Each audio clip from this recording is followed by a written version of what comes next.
कागलचे माजी आमदार संजय बाबा घाडगे यांनी शिवसेना उद्धव बाळासाहेब ठाकरे गटाला सोडचिठ्ठी देत आज भाजपमध्ये प्रवेश केला। कागलच्या राजकारणात एक नवा ट्विस्ट आणणारी ही घटना ठरली। संजय बाबा घाडगे यांच्यासोबत त्यांचे पुत्र आणि गोकुळचे संचालक अंबरीश घाडगे यांनी देखील भाजपचं कमळ हातात घेतलं आहे। मुंबईतील भारतीय जनता पक्षाच्या कार्यालयात हा पक्ष प्रवेश पार पडला। यावेळी भाजपचे प्रदेशाध्यक्ष चंद्रशेखर बावनकुळे, मंत्री चंद्रकांत दादा पाटील, कार्यकारी अध्यक्ष रवींद्र चव्हाण हे देखील उपस्थित होते।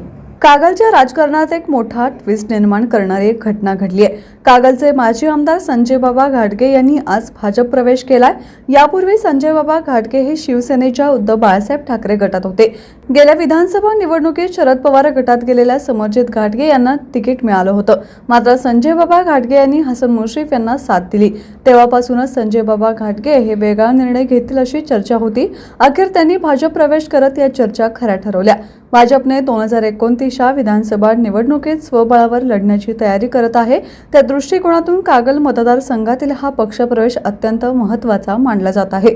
मध्यंतरी समरजित घाडगे स्वगृही म्हणजेच पुन्हा भाजपमध्ये जाण्याच्या प्रयत्नात असल्याची चर्चा होती, मात्र आता संजय बाबा घाडगेंनी भाजपचं कमळ हातात घेतल्यानं त्यांची राजकीय अडचण होणार असल्याचं देखील बोललं जातंय।